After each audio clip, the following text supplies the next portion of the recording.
Friends, we are going to discuss one more transformation, that is inversion, and this is W equal to 1 by Z. तो किस तरीके से करेंगे, हम सब पोलर फॉर्म में ले रहे हैं। W को हमने पोलर फॉर्म में लिख लिया L e to the power iota phi, और Z को लिख दिया R e to the power iota theta. तो उस केस में L e to the power iota phi equal आ गया 1 by Z, means 1 by R e to the power iota minus iota theta के। ठीक है, मीन्स L इक्वल आ गया 1 बाई आर के, और फाई इक्वल आ गया आपके पास माइनस थीटा के। यही होगा ना। अब यहाँ से अगर मैं L क्या है, that is modulus of W, so modulus of W is equal to, और R क्या है, मॉडुलस ऑफ Z है, so 1 by modulus of Z, and phi is equal to minus theta. Phi क्या है, आर्ग्यूमेंट ऑफ W है, और theta क्या है, यहाँ से आर्ग्यूमेंट ऑफ Z है, so argument of W is equal to minus argument of Z, and the given transformation may be considered as the resultant of two transformations। मतलब actually ये एक स्टेप में नहीं, दो स्टेप में हो पाएगा, दो ट्रांसफॉर्मेशंस का रिजल्टेंट होगा। कैसे? सबसे पहले अगर मैं कैपिटल Z को डिफाइन कर लूँ equal to 1 by Z bar, तो उस केस में वैल्यू क्या बनती है, वैल्यू बनेगी आपके पास 1 बाई Z बार लेना है आपको। Z बार जब आप लोगे तो ये आपके पास R into cos theta plus iota sine theta है। Z बार लेते ही आयोटा का साइन बदलेगा, वो आपके पास क्या हो जाएगा, वो आपके पास हो जाएगा cos theta minus iota sine theta, means R e to the power minus iota theta. यही होगा ना Z बार। तो this will be 1 by R e to the power minus iota theta, और वो ऊपर जाके हो जाएगा e की पावर आयोटा थीटा प्लस का। जब आप इसको ऊपर लेके जाओगे, क्योंकि रेसिप्रोकल ले रहे हो आप, तो रेसिप्रोकल लोगे तो उस केस में ये e की पावर आयोटा थीटा बन जाएगा, और ये आपके पास 1 by R as it is रह गया। तो इट मीन्स आपके पास क्या आया, इस केस में आप जब कैपिटल Z पे गए तो कैपिटल Z जो है उसके अंदर क्या कुछ चेंज आया है आपके पास। और फिर हम दूसरा ट्रांसफॉर्मेशन क्या ले लें, W इक्वल टू Z बार, जो ये कैपिटल Z निकाला है इसका वापस ट्रांसफॉर्मेशन ले लें। तो वापस ट्रांसफॉर्मेशन लेंगे तो उस केस में ये W जो है आपके पास, इसका Z का बार करोगे तो ये हो जाएगा 1 बाय आर ई की पावर माइनस आयोटा थीटा। तो यही आपको फाइनल आंसर, तो इसी पे पहुंचना है ना। देखो ये वाला है ना आपका final answer, 1 by R E की पावर माइनस आयोटा थीटा, तो उसी पे पहुंच रहे हैं 1 बाय 1 करके। किस तरीके से, the first is inversion with regard to the unit circle, mod of Z equal to 1। मतलब ये वाली जो पहली ट्रांसफॉर्मेशन है ये आपके पास क्या है, this is inversion with respect to the unit circle, mode of Z equal to 1. This means that the point capital Z lies on the radius drawn through the point Z, and its distance from the center is such that mode of Z into mode of Z bar is 1। ये कहाँ से आ रहा है, ये यहाँ से आ रहा है। देखो इसको अगर मैं इससे मल्टीप्लाई कर लूँ तो ये आ गया Z bar into Z equal to 1। जब मैं मोड लूंगी तो मेरे पास आ जाएगा mod of Z bar, small Z bar into mod of capital Z equal to 1। लेकिन मोड ऑफ, हमें पता है कॉम्प्लेक्स नंबर में Z बार का मोड और Z का मोड सेम होता है, इसलिए Z बार का जो मोड है उसकी वैल्यू की जगह हमने लिख दिया मोड ऑफ Z। तो आपके पास क्या आ गया, mod of Z into mod of Z capital Z equal to 1, यहाँ से आएगा आपके पास। ठीक है, और यहाँ से ही क्योंकि इनका प्रोडक्ट 1 आ रहा है तो मुझे पता चल रहा है कि यूनिट सर्कल पे इन्वर्शन हो रहा है। तो इट मीन्स आपके पास जो पहला पॉइंट है, अगर आपका ये यूनिट सर्कल है, सपोज ये यूनिट सर्कल है, और यूनिट सर्कल के अंदर ये वाला अगर आपका पॉइंट Z है जो कि R थीटा है, तो ये आपके पास डिस्टेंस R बना और ये बना थीटा। ठीक है, और आप क्या कह रहे हो, Z इंटू Z बार जो है दोनों के मोड जो है उसका प्रोडक्ट 1 होना चाहिए। इट मीन्स आपके पास अब जो कैपिटल Z पॉइंट आया उसके अंदर मोड कितना आ रहा है, 1 बाय आर, 1 बाय आर आ रहा है ना मोड, और एंगल जो है वो तो वही थीटा है। एंगल जब वही थीटा है तो इसी लाइन के ऊपर पॉइंट आएगा कैपिटल Z भी, और कितना आएगा उसका लेंथ कितनी आएगी, 1 बाय आर आएगी। तो ये हो जाएगा 1 बाय आर। अगर पॉइंट इसके अंदर है यूनिट सर्कल के, अगर यूनिट सर्कल के अंदर है तो आर की वैल्यू 1 से छोटी है ना, 1 बाय 2, 1 बाय 3, 1 बाय 4 ऐसे होगी, तो उसका इन्वर्स लोगे, 1 बाय 4 का इन्वर्स लिया तो 4 आ जाएगा ना, तो इसका मतलब बड़ा हो जाएगा, इसलिए इस यूनिट सर्कल से बाहर निकल जाएगा। और अगर बाई चांस पॉइंट जो है वो यूनिट सर्कल के बाहर हुआ, मान लो आपका पॉइंट 2 थीटा है, तो उस केस में जब उसका इन्वर्स लोगे तो 1/2 बनेगा ना, तो 1/2 फिर इसके अंदर आ जाएगा। तो अगर पॉइंट इनसाइड है तो आउटसाइड चला जाएगा, आउटसाइड है तो इनसाइड चला जाएगा। तो यही चीज़ यहाँ पे लिखी गई है। मैं आपको एक बार फिर से पढ़ के सुनाती हूँ ताकि आपको क्लियर हो जाए। This inversion is followed. अच्छा, फिर सेकंड आपको काम क्या करना है, एक आपने इन्वर्शन तो कर लिया ये वाला, भाई आप इस पॉइंट से इस पॉइंट पे पहुंच गए, तो लेकिन इस पे ये एंगल तो थीटा ही बना हुआ है, आपको थीटा से माइनस थीटा पे जाना है। तो आप क्या करोगे, इस पॉइंट से रिफ्लेक्शन लोगे, that is reflection in real axis, मतलब इस एक्स एक्सिस में इसकी रिफ्लेक्शन ली तो ये इसी के नीचे चला जाएगा, इतने ही डिस्टेंस दूर, थोड़ा सा और नीचे पॉइंट बनना चाहिए था, तो ये आपका आ जाएगा 1/r minus theta, and that is w equal to 1/z point, और ये वाला एंगल आपका बनेगा माइनस थीटा। तो ये फाइनल आपका आया इन्वर्शन। मीन्स फाइनली आपके पास इस वाले पॉइंट की इमेज जो कि z है, ये वाला जो कि इनसाइड यूनिट सर्कल है, उसकी इमेज आउटसाइड यूनिट सर्कल बनेगी w इक्वल टू 1/z। और कैसे बनी, दो ट्रांसफॉर्मेशंस का रिजल्टेंट है। पहली ट्रांसफॉर्मेशन में हमने इस पॉइंट को इसके ऊपर ट्रांसफॉर्म कर लिया, फिर इसका रिफ्लेक्शन ले लिया तो यहाँ पे ट्रांसफॉर्म कर दिया।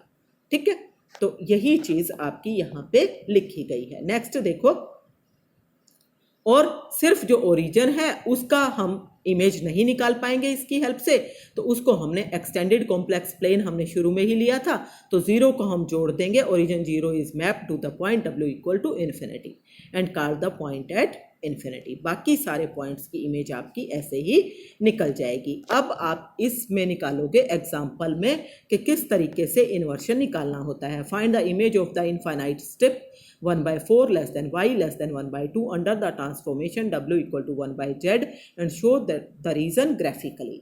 तो ग्राफिकली शो करने को बोलता है तो बहुत अच्छे से करना है, और वैसे भी आपको शो करना ही है क्योंकि तभी एग्जामिनर जल्दी से चेक करके आपको मार्क्स देगा। ठीक है, तो अब आपके पास z की वैल्यू हो गई x प्लस आयोटा y और w 1/z दे रखा है, तो w की value u plus iota v and 1/x plus iota y, इसको रैशनलाइज किया, x minus iota y divided by X square plus Y square. Real और इमेजिनरी पार्ट सेपरेट करो, तो रियल पार्ट u के equal x by X square plus Y square, imaginary part v minus Y by X square plus Y square. इन दोनों को divide कर लो तो u by V की वैल्यू आपके पास आ जाएगी माइनस एक्स बाय वाई, तो x की वैल्यू आपकी आ जाती है minus u by V into Y. इस वैल्यू को आप पुट कर दो इसके अंदर, कहीं पे भी पुट करोगे आप तो आपके काम चलेगा। आपने इसमें v में पुट किया, इसमें भी कर सकते हो, इसमें भी कर सकते हो, इसमें पुट किया आपने तो v इक्वल टू आ गया आपके पास माइनस वाई डिवाइडेड बाय ये x की वैल्यू, तो ये u square Y square by V square plus Y square. तो यहाँ से आपके पास ये वी स्क्वायर जो है ये ऊपर चला गया और ये हो गया u square plus Y square into Y square आएगा, V square into Y square, और ऊपर वाला वाई कटने से एक वाई बच गया। एंड फ्रॉम हेयर आपके पास वाई की वैल्यू आ जाती है, वाई को उधर ले जाओ और इस वी को इसके नीचे ले आओ, तो वी से वी कटेगा एक, तो ये बच जाएगा minus V by U square plus V square, then that is the value of Y. Y की वैल्यू को जब यहाँ पुट करोगे तो एक्स की वैल्यू आ जाएगी, सो आपके पास यू एक्स की वैल्यू भी आ गई और y की वैल्यू भी आ गई, दोनों की वैल्यू किस में आ गई, u और v के अंदर। अब स्टेप क्या दे रखी है आपको, स्टेप आपको ये वाली दे रखी थी, कौन सी स्टेप आपको दे रखी है, आपको दे रखा है रीजन y की वैल्यू 1/4 से लेके 1/2 तक, x की कुछ नहीं है इसलिए हमने x की वैल्यू निकाल ली ही नहीं, खाली y की वैल्यू हमने ये वाली निकाल ली। अब y को अगर 1/4 पुट किया तो यहाँ से आपके पास minus v by V U square plus V square आ जाएगा 1/4, एंड फ्रॉम हेयर आप क्रॉस मल्टीप्लाई करोगे तो आपके पास आ जाएगा, सिंप्लीफाई करने के बाद ये आ जाएगा U square plus V square plus 4v equal to 0। अब ये क्या है, किसकी इक्वेशन है, ये coefficient of U square equal to coefficient of V square है, प्रोडक्ट टर्म नहीं है, तो ये सर्कल की इक्वेशन है। और सर्कल की इक्वेशन में इसका सेंटर जो है आपके पास कितना है, रेडियस कितनी है, इसको इस फॉर्म में लिखो या ना लिखो, आपको सेंटर पता होना चाहिए, आपको रेडियस पता होनी चाहिए। इसका सेंटर कैसे निकालते हैं, अगर x और y में होती तो कैसे निकालते हैं, minus half the coefficient of x minus half the coefficient of y, ये तो आता आपका सेंटर, तो यहाँ पे आएगा minus half the coefficient of u and minus half the coefficient of v, तो u का तो कोफिशिएंट है ही नहीं, यहाँ पे 0 है तो 0 आया, और v का कोफिशिएंट आधा करोगे तो आपके पास -½ करोगे तो -2 आएगा, तो 0 -2 इसका सेंटर आया। फिर उसके बाद रेडियस कैसे निकालते हैं, u², half the coefficient of जो आपने निकाला था -½ the coefficient of x whole square plus -½ the coefficient of y का whole square and minus constant term square root, ऐसे ही निकालते हो ना। तो इस केस में आपके पास जो आपने निकाला था कोफिशिएंट वो 4 है, 4 का स्क्वायर रूट लोगे तो रेडियस आएगी 2, तो 2 रेडियस आएगी और 0 -2 सेंटर आएगा इस सर्कल का। तो इस सर्कल को अगर मुझे प्लॉट करना है तो वो वाला सर्कल आपका कौन सा बनेगा, 0 -2। यहाँ पे अगर आपका -2 है तो उस केस में आपके पास यहाँ पे ये आपके पास दूसरा वाला बड़ा वाला सर्कल है ये, तो ये है पॉइंट हो गया ये वाला 0 -2। रेडियस क्योंकि 2 है तो इसका मतलब ये इसको टच करेगा, ओरिजिन पे टच करेगा u एक्सिस को, तो ये वाला सर्कल आपका बनेगा क्योंकि रेडियस 2 है, सेंटर 0 -2 है। अब दूसरी स्टेप मींस y की वैल्यू 1/2 ले लो। y की वैल्यू 1/2 लोगे तो बिल्कुल उसी तरह से सिंप्लीफाई करोगे तो आपके पास ये बनेगा u² + v² प्लस 2v = 0। उसका सेंटर बनेगा 0 -1 पे और रेडियस आएगी 1। तो जब इसकी रेडियस आई 1 और 0 -1 पे बना तो इसका मतलब 0 -1 जो है वो यहाँ पे आएगा और 1 ही रेडियस है, तो 1 इधर गए और 1 इधर गए, तो ये वाली स्ट्रिप बनेगा ना सर्कल छोटा वाला। और इन दोनों के बीच में जो बाउंडेड रीजन है ये आपकी इमेज आई इस स्ट्रिप की, ये है स्ट्रिप। y की वैल्यू आपके पास 1/4 से लेके 1/2 तक है। तो ये आपकी जो स्ट्रिप बन रही है इस स्ट्रिप की इमेज, ये जो reason bounded between the circles है ये वाला आएगा। तो ये आपकी ट्रांसफॉर्मेशन बनेगी, आपको प्लॉट करके दिखानी है, एक्चुअली निकाल के क्या सेंटर है। और इसने तो सेंटर शो नहीं किया, लेकिन आपका काम ऐसे नहीं चलने वाला, आपको सेंटर भी दिखाना है, रेडियस भी दिखानी है, तभी आप प्लॉट कर पाओगे।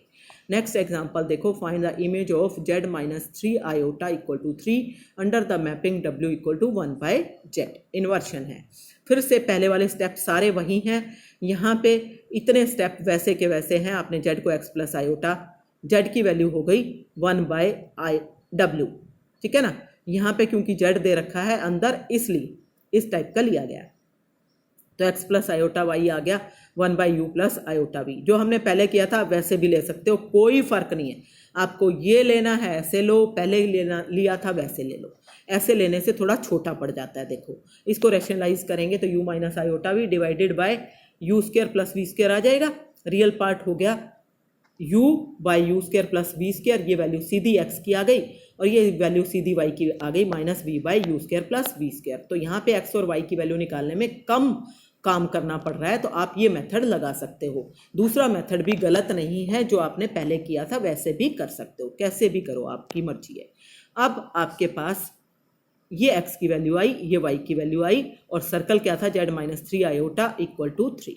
तो z की वैल्यू है x + iota y। तो यहाँ पे मैंने x + iota y लिखा z की जगह पे, तो iota की टर्म्स कौन कौन सी होगी, एक तो y हो गया और यहाँ से आ गया -3 एंड = 3। इसका मॉडुलस लो, किसी भी कॉम्प्लेक्स नंबर का मॉडुलस कैसे लेते हैं, रियल पार्ट का स्क्वायर प्लस इमेजिनरी पार्ट का स्क्वायर।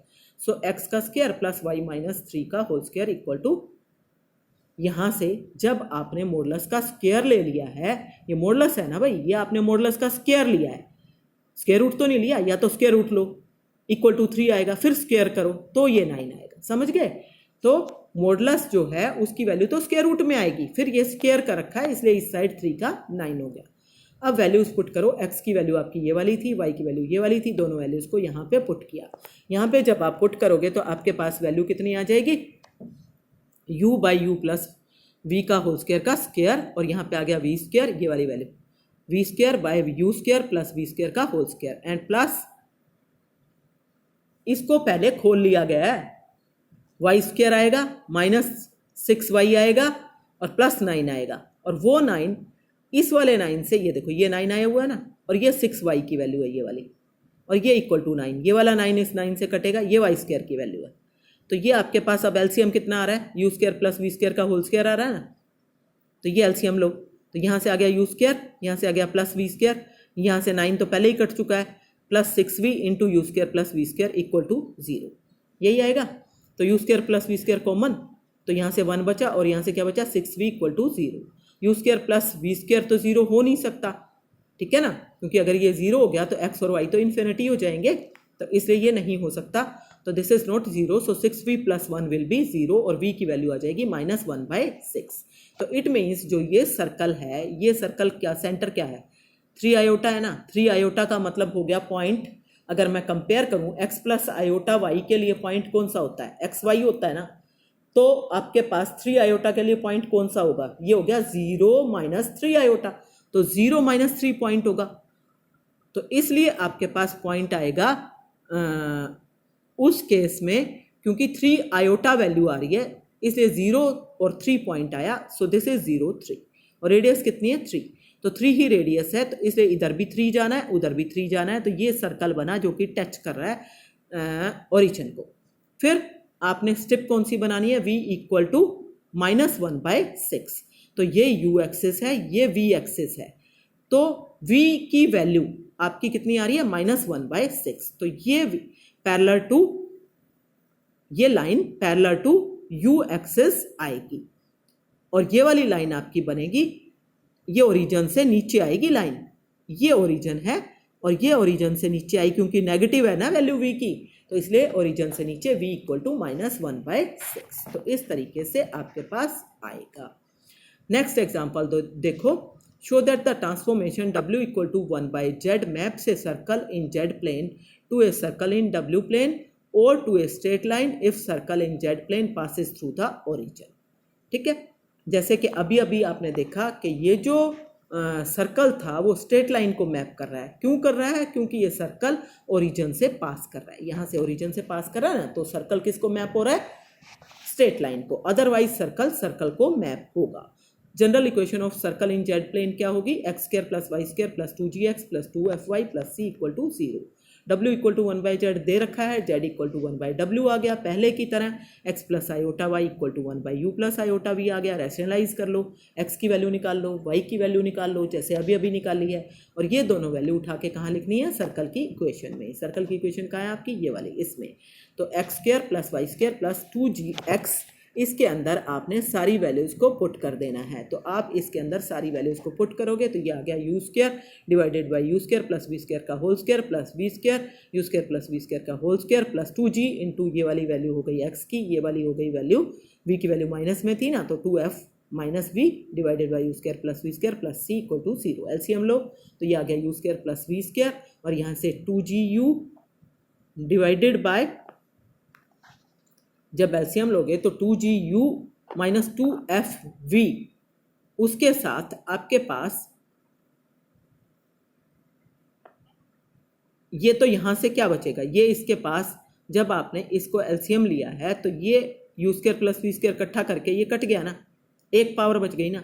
अब सारे में u² + v² एलसीएम आ गया तो यहां से तो 1 बचा, तो 1 + 2gu - 2fv और प्लस में c इंटू में u² + v², तो c इंटू u² + v² पहले लिख लिया, बाकी बाद में लिख लिया। अब c को अगर 0 कर दूं तो उस केस में सर्कल 1 पासिस थ्रू, अगर c 0 हो जाए तो ये वाला जो सर्कल है, अगर इस सर्कल में c 0 हो जाए तो x को 0 y को 0 पुट करूं तो इसको सेटिस्फाई करेगा ना, मतलब वो 0 0 में से पास करेगा।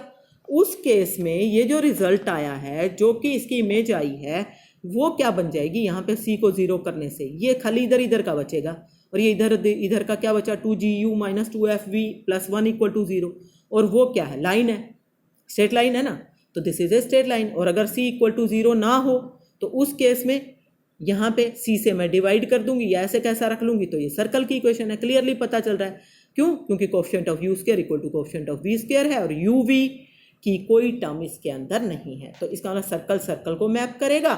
अगर वो 0 0 में से पास नहीं करता और 0 0 में से पास करेगा तो स्ट्रेट लाइन को मैप करेगा। अब एक आखिरी एग्जांपल बहुत छोटा सा है, show that the image of hyperbola x² - y² = 1 under the inversion mapping is ρ² = cos 2 phi. The given equation of the curve is x² - y² equal to 1। तो x को r cos थीटा पुट कर लो, क्योंकि आपको polar form में, ये polar form में given है, इसलिए हमने इस कर्व को भी पोलर फॉर्म में चेंज कर लेना है। x की value r cos theta, y की वैल्यू r sin थीटा 1 में पुट कर दी। तो वी हैव हमारे पास क्या आ जाएगा, r square into cos square theta minus sine square theta equal to 1। Means इसका फॉर्मूला क्या है, कोस 2 थीटा का फॉर्मूला है ये, तो r square cos 2 theta equal to 1। अब इन्वर्शन मैपिंग के लिए w इक्वल टू 1/z होता है। z की वैल्यू पोलर फॉर्म में r e to the power iota theta, w की वैल्यू पोलर फॉर्म में rho e to the power iota phi, ये लेते हैं ना, तो ये वैल्यू हमने ले ली। ये वैल्यू यहाँ पे पुट की तो w आ गया आपके पास rho e to the power iota phi और 1/r e to the power iota theta. तो ये आ गया 1/r e की पावर माइनस आयोटा थीटा। तो रो की वैल्यू आ गई 1/r, फाई की वैल्यू आ गई माइनस थीटा, जो कि आर्टिकल में किया था सेम वैसे ही। तो इट मीन्स अगर आपने कोई कर्व गिवन है और उसकी इमेज निकालनी है, इसकी इमेज निकालनी है ना आपको, तो अंडर द इन्वर्शन मैपिंग इस वाली कर्व की इमेज निकालनी है। तो ये कर्व थी, इसकी इन्वर्शन इमेज में इमेज निकालनी है। तो क्या होगा, यहाँ से r चेंज होगा 1/रो में, थीटा चेंज होगा -फाई में। तो वही चीज़ यहाँ पे चेंज कर दो, r को आपने चेंज किया 1/रो में, तो ये हो गया 1/रो स्क्वायर, और थीटा को चेंज किया -फाई में, तो कोस ऑफ -2 तो कोस ऑफ 2 के इक्वल होगा। सो 1/रो square cos 2 equal to 1, so rho square is equal to cos 2 and this is the answer। and now here is your exercise। इस exercise को ध्यान से देखो और सारे क्वेश्चंस आप इजीली कर सकते हो। जो एग्जांपल्स आपको करवाए गए हैं उसी पे बेस्ड हैं, और बहुत छोटी सी एक्सरसाइज है, लंबी है भी नहीं, तो आपने आसानी से कर लेनी है। कहीं कोई प्रॉब्लम आती है तो आप कमेंट बॉक्स में पूछ सकते हो या आपके व्हाट्सएप ग्रुप पे पूछ सकते हो। ओके, तो ये काम आप कंप्लीट